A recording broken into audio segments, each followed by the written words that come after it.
Assalamu alaikum.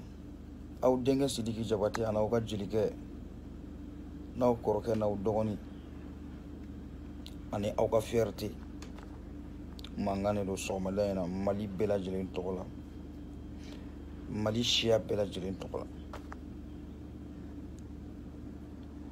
Maliyɛnw, Mali mana kɛ cogo cogo maliyɛnw de don dɛ. A ɲana maliyɛnw de don, a tiɲɛna maliyɛnw de don. A si tɛ ta k'an da. N'a ɲana a hɛrɛ fɔlɔ maliyɛnw de b'a fɔ. N'a tiɲɛna a tiɲɛ maliyɛnw de fɔlɔ b'a santi. Anw bɛ ka image min ye réseau sanfɛ, Mali jeli bɛɛ lajɛlen tɔgɔ la. Nin tɛ hakilina ɲuman ye. Anw ye jeliw de. On a le devoir ni kɛlɛ bɛ jamana kɔnɔ walima ni kɛlɛ bɛ siya fila ni ɲɔgɔn cɛ k'a fɔ u bɛɛ lajɛlen ɲɛna u bɛɛ lajɛlen ka sabali. O jeliya hukumu kɔnɔ aw bɛ yafa n ma. Kuma ye gasi ye, a bɛ se ka kɛ n bɛ don dɔw gasi la, a bɛ se ka kɛ kuma in bɛ digi dɔw la, mais aw bɛ yafa. Mais nin tɛ hakilina ɲuman ye, nin tɛ jamana jɔ baara ye, nin tɛ hɔrɔn ka baara ye. Kɛlɛ kɛra cogo cogo, i bɛ Mali kɔnɔ, i tɛ Mali kɔnɔ, i b'a yɔrɔ la, i t'a yɔrɔ la, i b'a sɔrɔ i ka mɔgɔ b'a la, walima i teri dɔ ka mɔgɔ b'a la, walima i ka bolojan mɔgɔ dɔ b'a la. N'a y'i ka mɔgɔ sɔrɔ, ni ko y'i ka mɔgɔ sɔrɔ, ko y'i sɔrɔ. Mali siya bɛɛ ye kelen ye, a kana siya woloma ko kɛ Mali la. Nin kɛlɛ in tɛ kɛlɛ ye. An b'a ɲini aw bɛɛ lajɛlen fɛ, banbagatɔ minnu ko sera minnu ka somɔgɔw ma, an b'a ɲini u fɛ Ala ka lahara sɔn suma u ka mɔgɔw ye. Kelen, an bɛ yafa deli kɛ u ka mɔgɔw fɛ. Nin tɛ bɛn diɲɛ jɔn si ma, nin tɛ bɛn ni si ma, mais Ala yɛrɛ bɛ deli, Ala bɛ yafa. Jɔn ko Ala ka hadamaden, ale Ala de ko an ka sabali, an ka nimaniya. Ko ko mana jɔn sɔrɔ Ala latigɛ de don. O kɔnɔna la, jeliya kɔnɔna la, filaw ye ne jatigiw ye. Kadɔw de tɛ, kadɔw ye ne jatigiw ye. Mali siya o siya bɛ Mali kɔnɔ k'i bɛ Sidiki Jabate lamɛn, nin bɛɛ ye ne jatigi ye. O hukumu kɔnɔna la, an b'a ɲini aw fɛ aw ka sabali. A ye sabali aw yɛrɛ kosɔn, a ye sabali aw ka denbaya kosɔn, a ye sabali aw denw kosɔn, a ye sabali jamana kosɔn, a ye sabali jamana ka basigi kosɔn. Et puis an b'a ɲini an ka silamɛ kuntigiw fɛ, an ka diinɛ ɲɛmɔgɔw fɛ,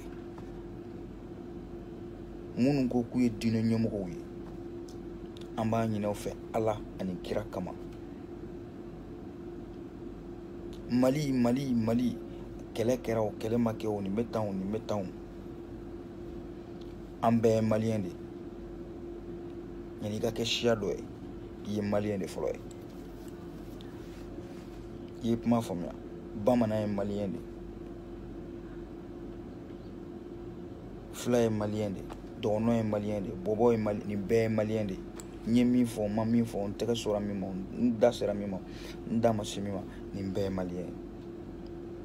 N y'o de fɔ, kuma bɛ se ka mɔgɔ dun dɛ, mais n b'a ɲini an ka diinɛ ɲɛmɔgɔw fɛ, aw bɛ se ka fu min siri nin ko la, a k'o fu siri nin ko la.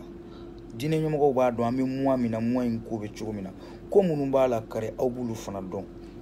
A ye wuli aw k'aw jɔ Mali ye. Si vraiment aw ka golotigiya ye tiɲɛ ye, parce que mori cayara, kumakɛla cayara, radio kumala cayara. An b'a ɲini moriw de fɛ, Mali kanu bɛ minnu na, an ka diinɛ ɲɛmɔgɔw fɛ, minnu b'an kunna, Ala y'an ka diinɛ ɲɛmɔgɔya kuntigiya di minnu ma, a ye wuli, a bɛ se ka nin kɛlɛ in ban cogo min a y'a ban ten. Foyi ma ɲi an ka Mali ma bi ni hɛrɛ tɛ, foyi man ɲi an ma bi ni hɛrɛ tɛ. Gɛlɛya min b'an kan o, ni gɛlɛya min bi an kan o, tɔɔrɔ min b'an kan o, nin bɛɛ ka di ni dususuma de kɔnɔ. Nin bɛɛ ka di i ni lafiyalen de kɔnɔ. Nin bɛɛ ka di i hakili sigilen de kɔnɔ. Misiki duman n'i y'a mɛn i b'a kɛ i ni hakili lafiyalen de kɔnɔ. Et dans la sécurité. Dumuni duman n'i b'a kɛ, hali muso ɲuman pour que i k'a sɔrɔ, hali wari pour que i k'a sɔrɔ, f'i k'a k'i hakili sigilen ani dusukun lafiyalen de. O kun kosɔn ne bɛ kuma maliyɛn bɛɛ lajɛlen tɔgɔ la, Mali jeli bɛɛ lajɛlen tɔgɔ la. N ye jeli denmisɛnnin ye, a bɛ se ka kɛ n bɛ kuma dɔ fɔ, n bɛ don mɔgɔw gasi la, a bɛ yafa n ma, mais n ka kuma tɛ ka don mɔgɔ gasi la. N ka kuma kun ye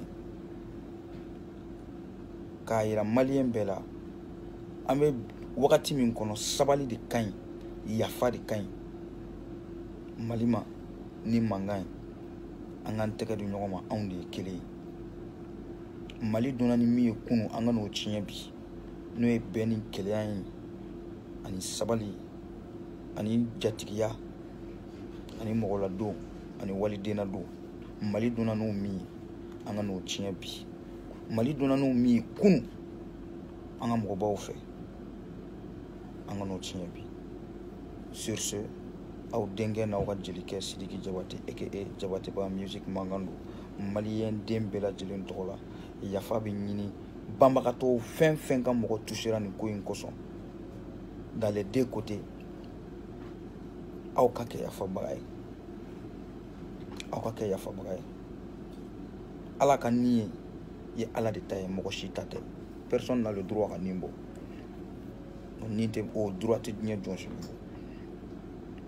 Donc au kosɔn, je suis contre cette violence et je suis contre ça.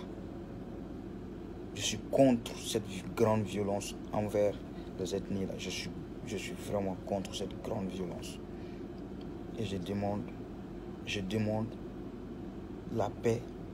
Je demande la paix. Je demande la paix.